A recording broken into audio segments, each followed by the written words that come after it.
Une fois que ces données sont encodées, vous pouvez les analyser à travers deux rapports, deux feuilles, euh, une qui présente les données de bilan patrimonial et l'autre qui présente les données de bilan territorial. Alors je vais aller ici sur bilan patrimonial. Vous voyez que l'ensemble des données que j'ai encodées sont reproduites ici de manière plus synthétique. Vous pouvez sélectionner deux types de bilans, soit le bilan réel, soit le bilan normalisé, qui vous permet de comparer une année à l'autre en effaçant les modifications climatiques, en effaçant l'influence du climat. Donc par exemple ici, si je sélectionne normaliser, vous voyez qu'une série de données sont modifiées suivant la méthode des degrés jours et une clé de répartition qui est définie dans l'onglet hypothèses et méthodologie. Et donc vous avez les cellules en rose qui sont modifiées. Sachez que la Convention des maires vous demande de présenter les données réelles, mais il est parfois intéressant de normaliser pour pouvoir voir l'ampleur réelle de ce qui a déjà été réalisé. Donc je mets en réel ici. Alors il y a plusieurs graphiques qui sont proposés, qui montrent à chaque fois la répartition des consommations par secteur ici et par vecteur là-bas sur 2006 et 2016, et l'évolution entre 2006 et 2016, qui se retrouve ici dans la légende.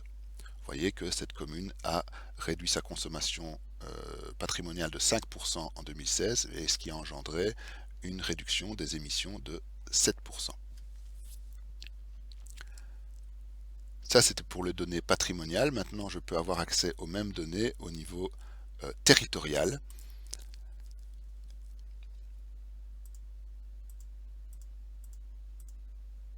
Je vais remettre ici à 0 pour vous montrer comment ça fonctionne. Désolé, c'est un petit oubli. Donc voilà, ici donc encore les données qui sont issues des données fournies par la région wallonne en termes de consommation finale d'énergie sur le territoire et qui sont converties ici également en émissions de CO2 et où on a également intégré les consommations patrimoniales pour que l'ensemble des consommations et le détail soient fournis sur cette feuille.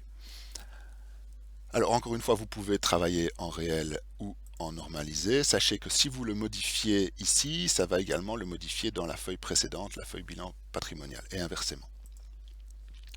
Alors, vous pouvez décider d'inclure oui ou non l'industrie dans le bilan, puisque la Convention des maires considère que l'industrie n'est pas un secteur clé de la démarche des communes, que seules les communes qui vraiment désirent travailler avec l'industrie dans le cadre de leur plan d'action doivent intégrer les données de consommation d'énergie finale de ce secteur dans leur bilan.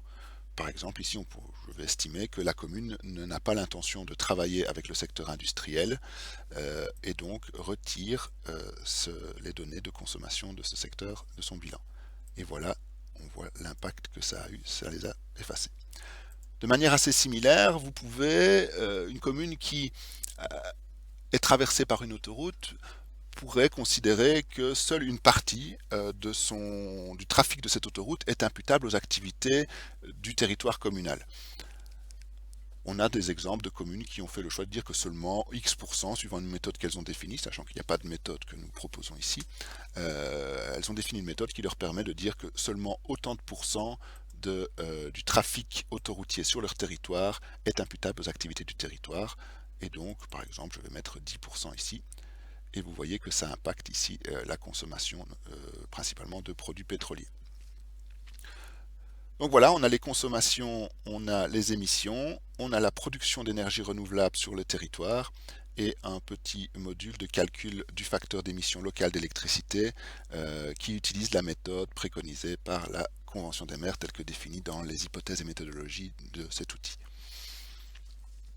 Des graphiques assez similaires avec des consommations, évolution de consommation par secteur et par vecteur, des évolutions d'émissions par secteur et par vecteur, comme pour le bilan patrimonial, et un petit graphique supplémentaire qui vous montre l'évolution de la couverture renouvelable, c'est-à-dire la part de l'énergie consommée sur le territoire qui est issue d'une production d'énergie renouvelable locale.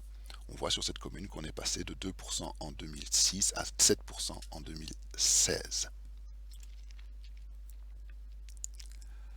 Voilà donc pour les données de bilan.